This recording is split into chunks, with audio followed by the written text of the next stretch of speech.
ठीक। Hello student, ये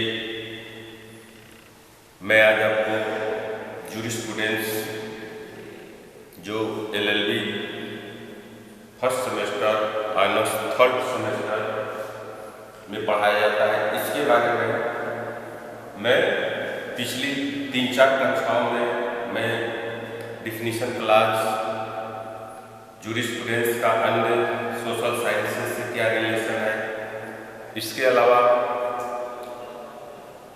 natural law के बारे में हमने पिछली कक्षाओं में।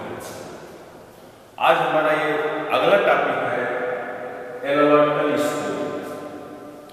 एनालिटिकल स्कूल जिस तरीके से देखिए, जूरिस्प्रूडेंस में अलग अलग स्कूलों का डेवलप किया गया और अलग अलग स्कूलों का अपना एक अलग अलग विचारधाराएं हैं और इन विचारधारा इसलिए कि विचारधारा का कोई इम्पोर्टेंस नहीं है।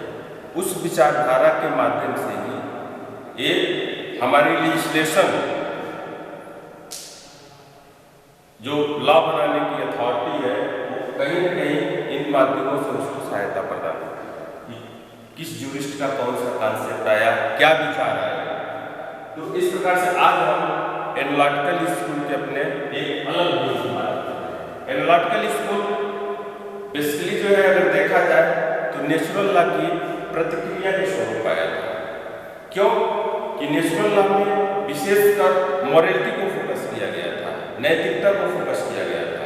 बहुत सारी विधियां लिखित नहीं थी, बस एक अनुमान था, मान लिया जाता था।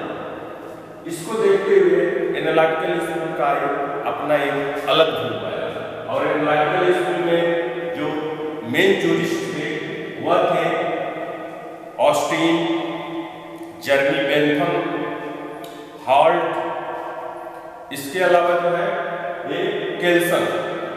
इन लोगों ने अपना एक अलग तरीके का व्यू दिया, अलग तरीके का सिद्धांत दिया और उन लोगों ने कहा कि विधि का क्रिएशन या विधि का निर्माण किस प्रकार से हो सकता है। तो आज हम आपको एक एनालिटिकल स्कूल या जो विश्लेषणात्मक शाखा है, इसकी की बात करें।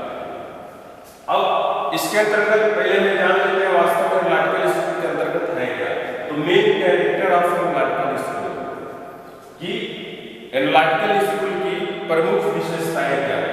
तो एनालिटिकल स्कूल की प्रमुख विशेषताओं में पहली इम्पोर्टेंस जो इसमें दिया गया था वह था स्टेट।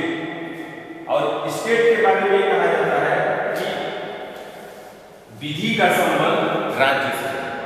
अगर देखा जाए तो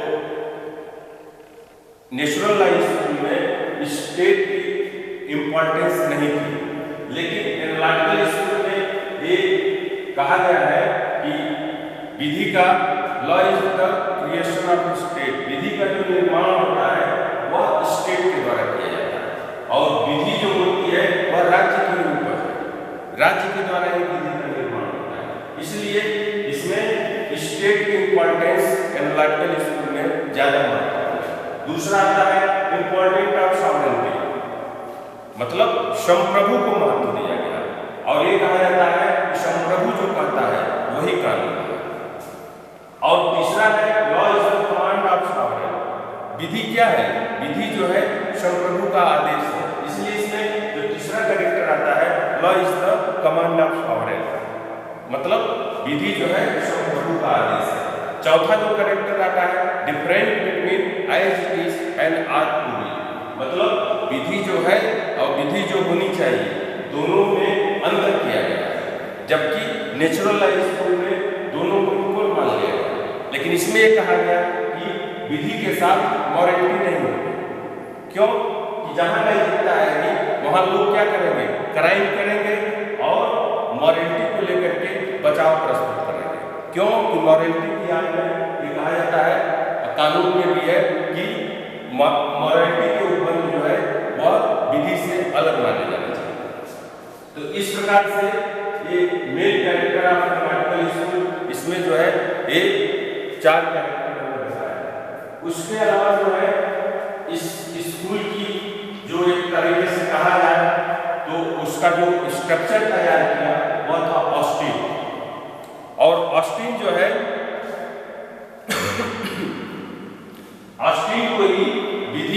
ये एनालिटिकल स्कूल का प्रवर्तक माना जाता है। और चूंकि ये सारी व्यवस्थाएं इंग्लैंड में डेवलप हुई थी, इसलिए इसको इंग्लिश जूरिस्प्रूडेंस के नाम से भी जाना जाता है। तो अब ऑस्टिन के बारे में ये कहते हैं कि ऑस्टिन जो है वह 4 वर्षों तक या 4 इयर्स तक लंदन यूनिवर्सिटी में जूरिस्प्रूडेंस का प्रोफेसर था। उसने जो सबसे इम्पोर्टेंट एक किताब लिखी थी वह थी the province of jurisprudence determined. इसको इन्होंने 1832 में लिखा था, the province of jurisprudence determined. और यह विचारधारा जो है ये कहा जाए तो ऑस्टिन ने अपने सिद्धांत थियरी ऑफ सॉवरेंटी या इम्परेटिव थियरी का कॉन्सेप्ट हाफ ब्लैकस्टोन या बेंथम से प्रभावित था। जो ऑस्टिन ने अपना सिद्धांत दिया वह ब्लैकस्टोन और बेंथम से प्रभावित था। तो इस प्रकार से ये देखा जाए तो ऑस्टिन की जो थियरी थी एनालिटिकल स्कूल में, यह थियरी ऑफ सॉवरेंटी की बात करता है, संप्रभुता के सिद्धांत की बात करता है। अब इसमें जो है थोड़ी सी चीजें हम आपको अगर देखा जाए तो ऑस्टिन ने सीधे सीधे कहा कि स्टेट इम्पोर्टेंस है विधि बनाने के लिए, सॉवरेंटी इम्पोर्टेंट है विधि बनाने के लिए, और बेसिकली जो है साइंस पे फोकस किया गया कि विधि का निर्माण जो है नेचुरल लॉ स्कूल की तरह नहीं बल्कि विज्ञान और टेक्नोलॉजी के आधार पर भी किया जाना चाहिए। और इस प्रकार से ये ऑस्टिन ने बताने का प्रयास किया कि विधि शास्त्र जो है ये क्या है, मानव के द्वारा निर्मित एक आदेश है। मानव कौन होगा? मानव जो है वही सॉवरेन पर्सन होगा। और तीसरी चीज बता दिया, लॉ और मॉरलिटी दोनों क्या है, डिफरेंट है। और इसलिए जो है ऑस्टिन के सिद्धांत, जो ऑस्टिन एनालिटिकल स्कूल में जो सिद्धांत दिया था, उस सिद्धांत को बेसिकली जो है हम कह सकते हैं कि ये मैंडेटरी थियरी के नाम से भी जाना जाता है, आदेशात्मक सिद्धांत या इम्परेटिव थियरी के नाम से भी जाना जाता है। और ऑस्टिन के जो सिद्धांत था उसके बारे में डायस ने इसकी एक बहुत अच्छी डिफिनीशन दी थी कि a rule lay down for the guidance of an intelligent being by an intelligent being having power over him. तो एक सॉवरेंटी है क्या? जो ऑस्टिन ने सॉवरेंटी का सिद्धांत दिया था कि सॉवरेंटी जो है विधि एक बुद्धिमान व्यक्ति के द्वारा दूसरे बुद्धिमान व्यक्ति के दिशा निर्देशों के लिए प्रतिपादित एक नियम है। तो इस प्रकार से एक डायस ने ऑस्टिन की थियरी को इस प्रकार से समझाने का प्रयास किया। अब आता है इसमें जो ऑस्टिन ने अपने विधि को समझाने का जो प्रयास किया उसके अनुसार जो है इसने विधियों के वर्गीकरण की बात किया। विधियों के वर्गीकरण, classification of law, classification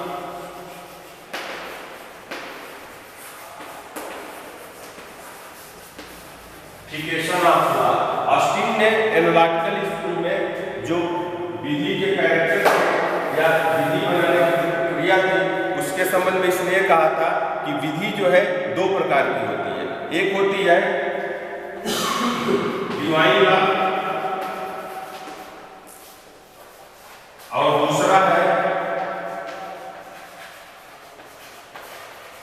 human law.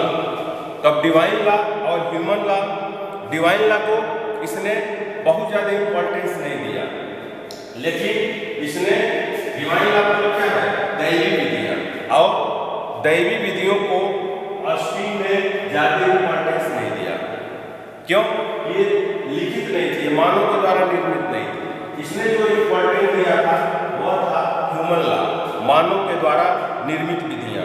और मानव के द्वारा निर्मित विधियां क्या है? यह विधियां जो है सॉवरेन के द्वारा बनाई जाती है, जो संप्रभु है उसके द्वारा बनाई जाती है। अब इसमें आता है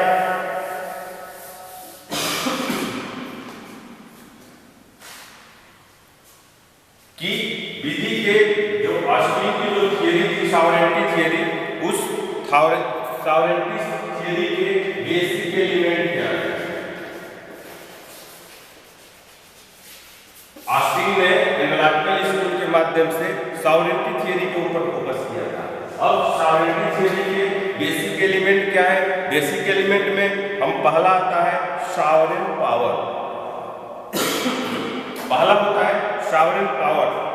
और सॉवरेन पावर क्या है? सॉवरेन पावर के अंतर्गत सुप्रीम पावर, जिसके पास जो है जिस पर पूरी विधियों का नियंत्रण होता है। सॉवरेन पावर मतलब जिस पावर के अधीन, जिस शक्ति के अधीन कोई विधि बनाता है।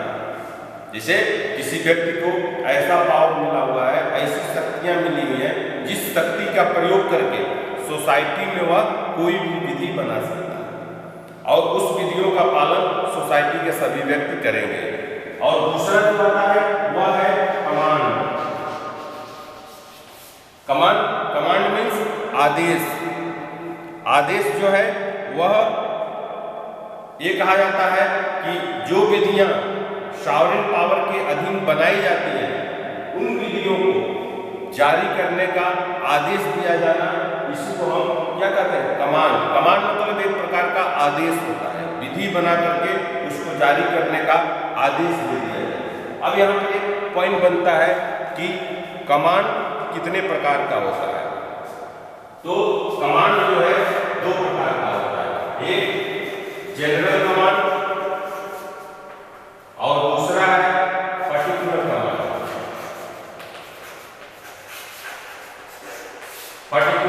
जनरल कमांड मतलब सामान्य समादेश, पर्टिकुलर कमांड मतलब विशिष्ट समादेश। तो जनरल कमांड के अंतर्गत क्या है? वह विधियां जो सभी व्यक्तियों के लिए इक्वल हो, उसमें किसी भी प्रकार का डिस्क्रिमिनेशन न हुआ। विशिष्ट समादेश क्या है? कि वह जो है उस स्पेसिफिक लोगों के लिए बनाई जाए। और जनरल कमांड में जो विधियां बनाई जाती है, जैसे मान लीजिए भारत में कोई विधि बनाई जाए तो जो सबके लिए बना दी जाए, वह क्या हो गया? वह सामान्य समादेश या सामान्य विधियां मानी जाती है।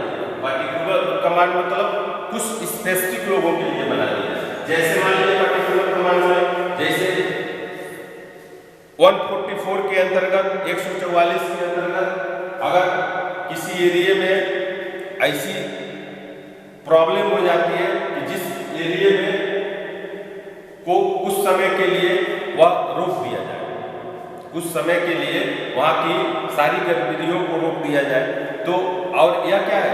अन्य क्षेत्रों में उसको लागू नहीं माना जाता है। 144 का ऊपर उस जगह पे उसको लागू माना जाता है, एक ही शहर में एक जगह पे लागू है, दूसरी जगह पर उसको लागू नहीं माना जाता है। इसी प्रकार से कहीं किसी एरिया में सूखा पड़ गया, बाढ़ आ गई, वहाँ पे गवर्नमेंट जो है उस क्षेत्र के लिए स्पेसिफिक प्रोविजन बना दिया। तो ये नहीं है वो सभी व्यक्तियों को मिलेगा, केवल जो लोग उससे इफेक्टेड होंगे उन्हीं को यह सुविधाएं मिलेंगी। तो इस प्रकार से ये जो कमांड है वह एक जनरल कमांड है, एक पर्टिकुलर कमांड है। और दोनों के अंतर्गत ये कहा जाता है कि जनरल कमांड में सभी कानून सभी व्यक्तियों के लिए बराबर रूप में लागू माना जाता है। पर्टिकुलर में क्या है? कुछ स्पेसिफिक लोगों के ऊपर भी वह एप्लीकेबल होता है। और तीसरा आता है सैंक्शन या दंड। तीसरा जो इसका कैरेक्टर है वह है सैंक्शन या दंड। दंड मतलब क्या है? दंड के अंतर्गत जो है, दंड को एक दूसरे शब्द में इसमें शस्त्र के रूप में बात की गई है। और शस्त्र मतलब क्या है? कि अगर संप्रभु के आदेश को न मानने वालों को वह क्या किया जाएगा? दंड की व्यवस्था जो है सॉवरेन के द्वारा की गई है। तो इस प्रकार से जो बेसिक एलिमेंट के अंतर्गत एक तो आता है power, sovereign power. Sovereign power जो संप्रभु की जो है अपनी उसी पावर के अधीन संप्रभु जो है कोई आदेश देता है। कमांड मतलब आदेश, सैंक्शन मतलब दंड, मतलब कमांड को न मानने वाले, आदेश को न मानने वालों को दंड की व्यवस्था की गई है। अब इसमें जो तीसरी चीज आती है कि ऑस्टिन के संप्रभुता सिद्धांत की विशेषताएं। ऑस्टिन ने अपने संप्रभुता सिद्धांत का को किस आधार पर हम कह सकते हैं कि पहला है इंडिविजुअलिटी या अविभाज्यता। जो संप्रभुता का सिद्धांत था उसकी जो विशेषताएं थी वो क्या थी कि इंडिविजुअलिटी, अविभाज्यता। जो संप्रभु पावर है उसका विभाजन नहीं हो सकता। एक व्यक्ति एक समय में वही जो है संप्रभु है, उसके पावर को हम डिस्ट्रीब्यूट नहीं कर सकते। इसीलिए संप्रभुता के सिद्धांत की जो सबसे बड़ी विशेषता है वह है इंडिविजुअलिटी, मतलब उसका विभाजन नहीं हो सकता। उसके अलावा जो दूसरा कैरेक्टर आता है वह है इसके ऊपर हम किसी भी प्रकार का लिमिटेशन नहीं लगा सकते। यह क्या है? अनलिमिटेड पावर है। एक सॉवरेन के अंतर्गत अनलिमिटेड पावर है, उसके पावर पर हम किसी भी प्रकार का ब्रेक नहीं लगा सकते हैं। किसी भी प्रकार के या किसी भी अथॉरिटी के द्वारा उसके ऊपर लिमिटेशन नहीं लगाया जा सकता है। और जो तीसरा आता है यह इसेंशियलिटी, यानी यह जो है सोसाइटी के लिए, देश के लिए, एक राज्य के लिए सॉवरेन पावर क्या है? इसेंशियल है, आवश्यक है। तो इस प्रकार से संप्रभुता के बेसिकली जो है, जो ऑस्टिन ने अपने सिद्धांत में बताने का प्रयास किया कि संप्रभुता के ऊपर हम लिमिटेशन नहीं लगा सकते हैं, संप्रभुता के पावर को हम विभाजित नहीं कर सकते हैं, और उसके ऊपर जो है हम कह सकते हैं कि यह जो है सोसाइटी के लिए इसेंशियल है। यानी कुल लेकर के जो पूरा एनालिटिकल स्कूल था, अगर उसको हम समरी रूप में कहें तो यह जो है एक प्रकार से नेचुरल लॉ की प्रतिक्रिया के स्वरूप से सिद्धांत है। और जो एनालिटिकल स्कूल का जो व्यू था वह मेन ये था कि इसने जो है स्टेट के बारे में ज़्यादा इम्पोर्टेंस दिया। और दूसरी चीज़ ये कहा